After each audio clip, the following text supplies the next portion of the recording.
തകർക്കാനല്ല തിരുത്താനാണ് തന്റെ സ്ഥാനാർത്ഥിത്വമെന്ന് ടി.കെ. ഗോവിന്ദൻ. തളിപ്പറമ്പ് മണ്ഡലം UDF സ്വതന്ത്ര സ്ഥാനാർത്ഥിയായി നാമനിർദ്ദേശ പത്രിക സമർപ്പിച്ച ശേഷം നടത്തിയ വാർത്താ സമ്മേളനത്തിലാണ് അദ്ദേഹം CPM-നെതിരെ ആഞ്ഞടിച്ചത്.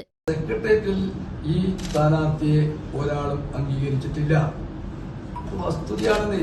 സെക്രട്ടേറിയറ്റ് മെമ്പർ സത്യം പറയുമെങ്കിൽ, ജില്ലാ കമ്മിറ്റി മെമ്പർ സത്യം പറയുമെങ്കിൽ, ലോക്കൽ കമ്മിറ്റി മെമ്പർമാർ, പാർട്ടി മെമ്പർമാർ സത്യം പറയുമെങ്കിൽ, ഏതെങ്കിലും ഘടകം ഈ സ്ഥാനാർത്ഥി അംഗീകരിച്ചിട്ടുണ്ടോ എന്ന് നിങ്ങൾ അന്വേഷിച്ചു.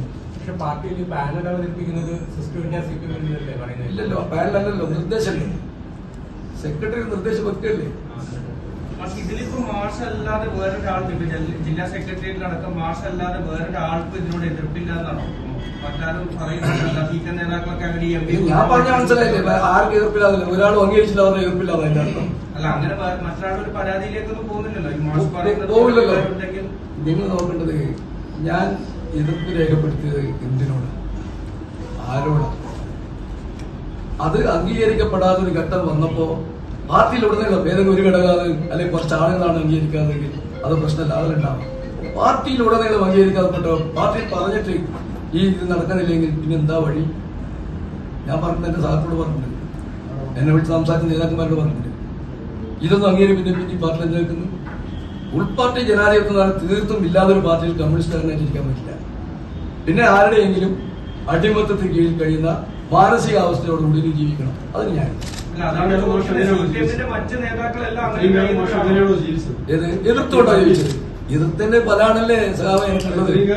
അല്ല, അതെ, എതിർത്തിട്ടും ഫലമില്ലാതെ കണ്ടപ്പോ അന്തിമഘട്ടത്തിലെ പോരാട്ടാണ്. ഇനി ഇത് എതിർത്തിട്ടെന്ന് പറയാൻ ഇനി ജനങ്ങളോട് പറയാൻ മാത്രമേ എന്റെ മുമ്പിൽ വഴിയുള്ളൂ.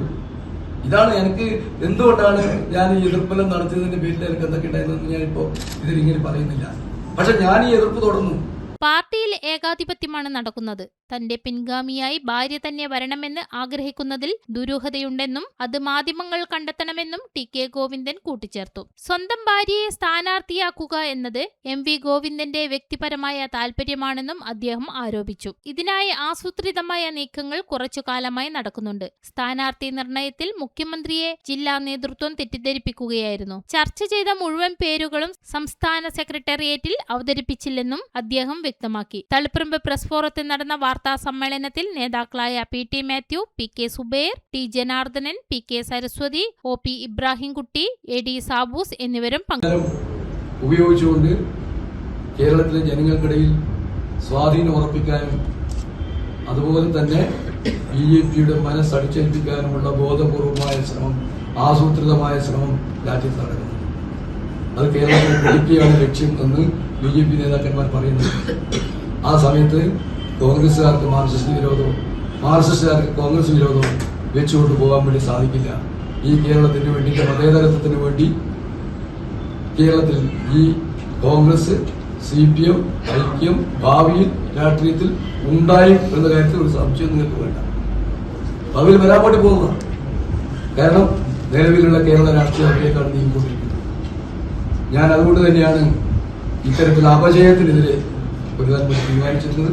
CPM തകർന്ന് തരിപ്പണമായി പോകണം, തകർക്കണം എന്നുള്ള ഉദ്ദേശത്തോടുകൂടി അല്ല ഞാൻ മത്സരത്തിൽ. ഞാൻ വിചാരിച്ചാൽ അത് സാധിക്കുകയില്ല. പക്ഷെ ഈ അപജയം പാർട്ടിയിലാണ്.